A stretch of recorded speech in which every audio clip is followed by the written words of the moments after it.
Trauma response में main होता है क्लटर। और आज का वीडियो है clutter as a response, trauma response after the narcissistic abuse. अब फ्रेंड्स, नार्सिसिस्टिक अब्यूज के बाद जो रिकवरी है, जो आपका हीलिंग प्रोसेस है, वो बहुत कॉम्प्लेक्स होता है। और इस कॉम्प्लेक्सिटी में एक ऐसा रिस्पॉन्स होता है जिसे हम कहते हैं क्लटर, मेस। अब आप सोच रहे होंगे कि अब इस क्लटर का एक ट्रॉमा रिस्पॉन्स से कैसे लिंक्ड है। तो एग्जैक्टली आज इसी टॉपिक पे बात करेंगे कि नार्सिसिस्टिक अब्यूज जो आपके न्यूरॉन्स को चेंज कर देता है, जो आपके माइंडसेट को चेंज कर देता है, जो आपको कंप्लीटली ट्रांसफॉर्म कर देता है एज अ डेड बॉडी, उसका एक रिस्पॉन्स होता है क्लटर। उसके बारे में हम आज इस वीडियो में चर्चा करेंगे। सो हेलो एवरीवन, स्वागत करती हूँ आपका अपने चैनल द माइंड मोटिवेशन में, और मैं हूँ एडवोकेट सतविंदर कौर। तो चलिए आज का वीडियो हम शुरू करते हैं। इस वीडियो में मैं चर्चा करूंगी कि जो क्लटर का आपने response as a trauma response develop कर लिया है, वो क्यों किया है और उसको हम रिजॉल्व कैसे करेंगे। अगर आपको इस टॉपिक में थोड़ा भी इंटरेस्ट है और आप भी ठीक होना चाहते हैं और अभी तक भी मेरे चैनल को आपने सब्सक्राइब नहीं किया है, हमारी फैमिली में नहीं जुड़े हैं, तो जल्दी से सब्सक्राइब का बटन दबा के हमारी इस फैमिली में जुड़ जाइए। अब यहाँ पर जो क्लटर की मैं बात कर रही हूँ वो कुछ भी हो सकता है।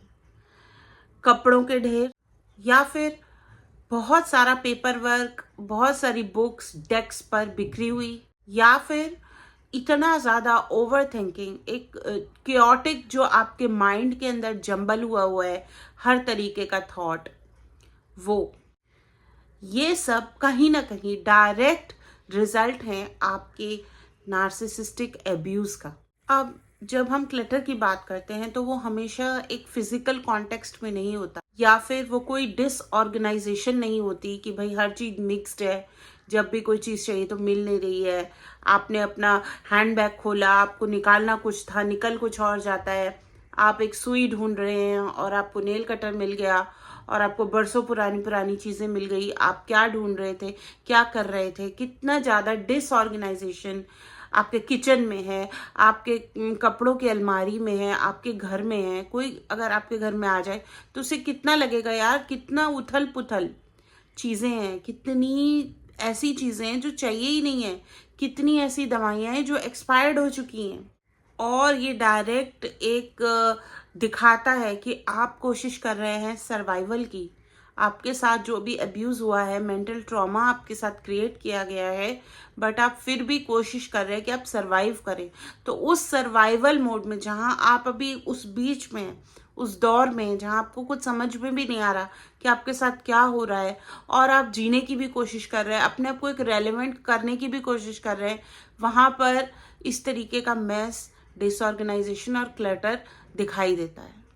और फ्रेंड्स, ये एक साइन है बहुत ज़्यादा डीप चीज़ का, वो डीपनेस जहां आप स्ट्रगल कर रहे हैं सरवाइव करने के लिए, स्ट्रगल कर रहे हैं जीने के लिए, जहां आपको खुद को लग रहा है कि आई एम नथिंग, मेरा कोई वजूद नहीं है, मेरी कोई फीलिंग नहीं है। जहां आपको खुद को लग रहा है कि मेरा कोई वजूद है भी, या कोई मेरी फीलिंग है भी, या कोई मेरा फेवरेट चीज़ें बची भी हैं, क्या मैं जिंदा भी हूँ। जहां आप अपने आप को as a dead body feel कर रहे हैं, एक स्ट्रगल कर रहे हैं अपने अंदर ही अंदर, वो है ये रिस्पॉन्स। ये एक कोल्ड वॉर चल रहा है आपका अपने ही साथ, बंद दरवाजों के पीछे। यहाँ पर एक बहुत ज़्यादा कॉम्प्लेक्स टॉपिक अराइज होता है, वो है एग्जीक्यूशनल फंक्शनिंग।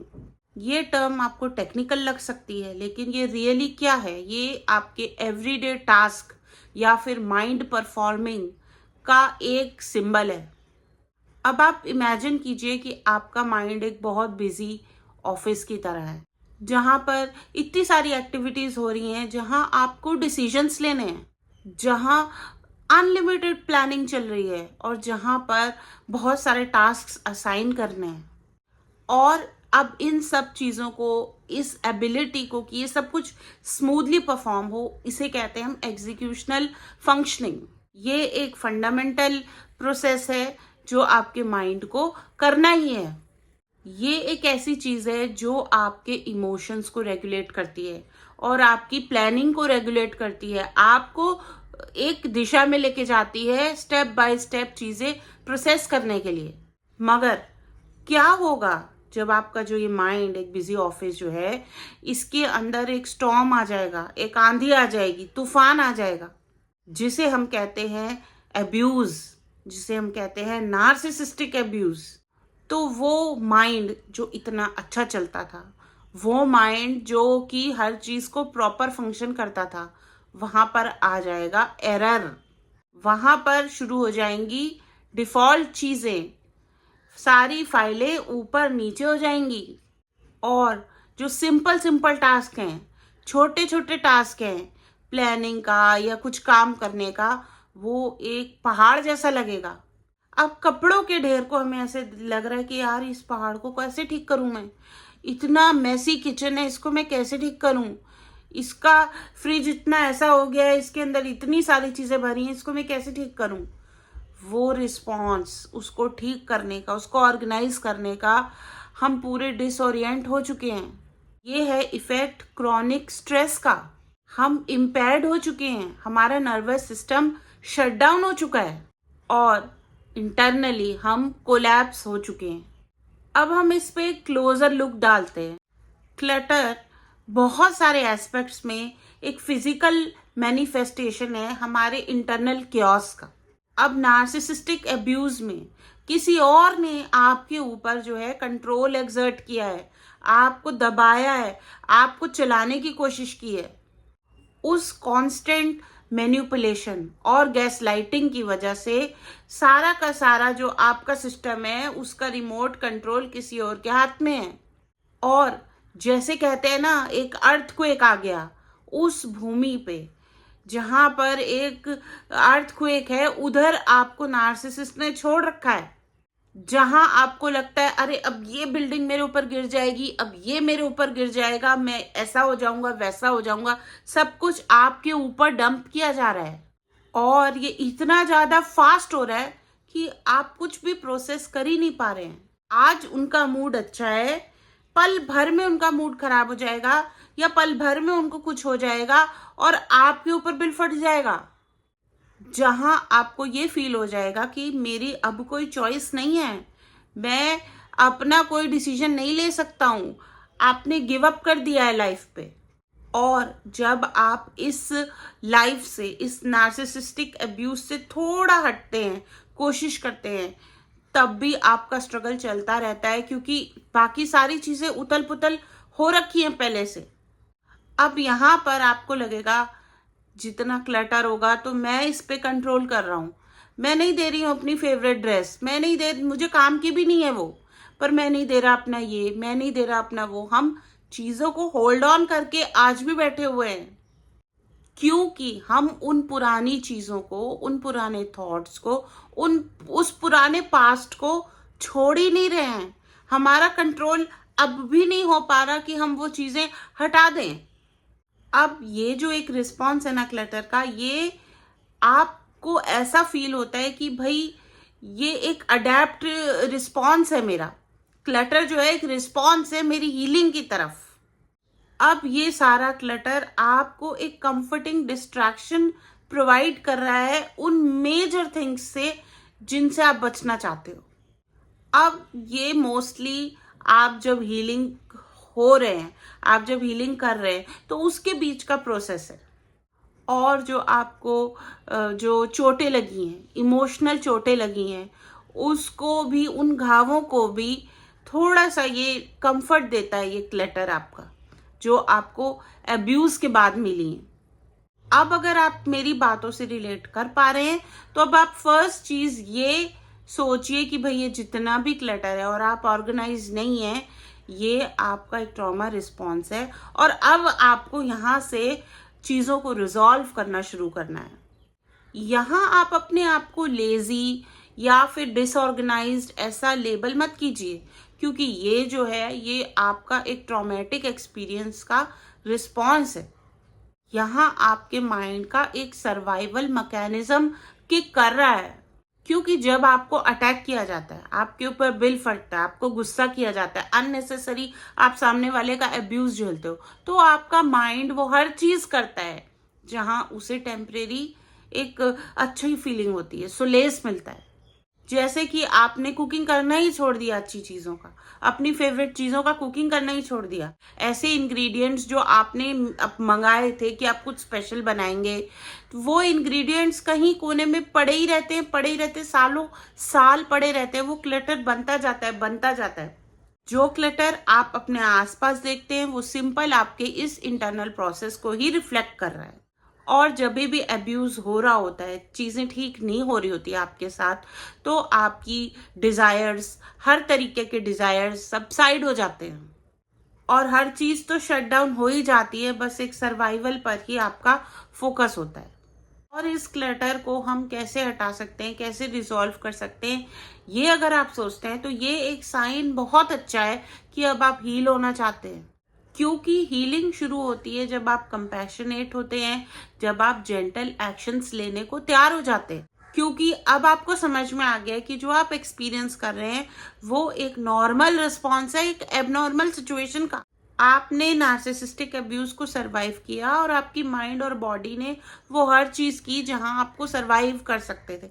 जैसे फॉर एग्जांपल मेरे केस में मैं वेट गेन करती गई, मोटी होती गई।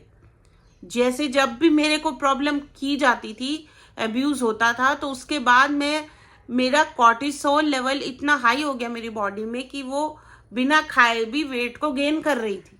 तो अब अपने प्रति कंपैशन दिखाइए, अपने टूवर्ड्स कंपैशन दिखाइए, अपने ऊपर बिल्कुल भी हार्ड मत होइए। ये याद रखिए कि आप हील कर रहे हैं, जो कि बहुत ज्यादा डीपली ट्रॉमेटिक था आपके लिए। आप छोटी छोटी चीजों से शुरुआत कीजिए। सिंपली इससे भी स्टार्ट कर सकते हैं कि कौन से पेपर आपको चाहिए, कौन सा बैग।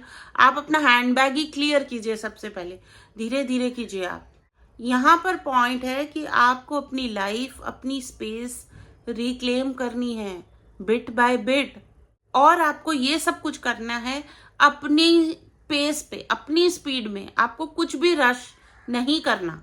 यहाँ पर आपको अपने थॉट्स भी डीक्लटर करने हैं। ये सोचना है कि जो कुछ भी हुआ वो इसेंशियल था, ताकि अब आप जो है ठीक हो सकें।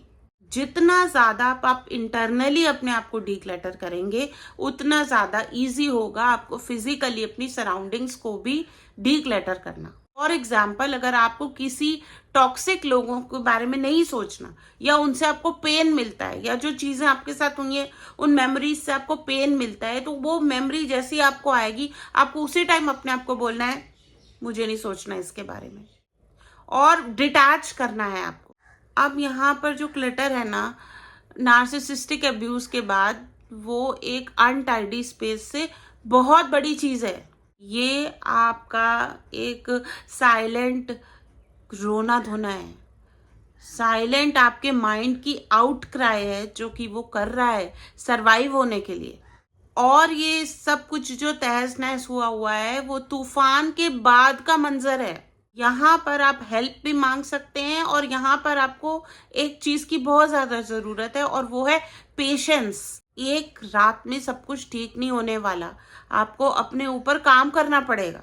अगर आप ये चीजों को अंडरस्टैंड कर रहे हैं तो आप यहाँ पर जजमेंटल नहीं होंगे, बल्कि आप बहुत ज्यादा कामली इन चीजों को डील करेंगे। मैं यहाँ पर वीडियो को एंड कर रही हूँ, लेकिन मैं आपको ये बताना चाहती हूँ फ्रेंड्स कि आप इस जर्नी में अकेले नहीं हैं, हम सब आपके साथ हैं। और ये जो है ऐसा बहुत लोगों के साथ होता है, तो हमें ठीक होना है। थैंकफुली अब हमारे पास नॉलेज है, जो कि हम आपको वीडियोस के माध्यम से आपको भी दे रहे हैं, ताकि जहाँ कहीं से भी आपकी ग्रोथ में ऑब्स्टेकल आ रहा है, वो हर पॉसिबल चीज़ को मैं हटा पाऊँ।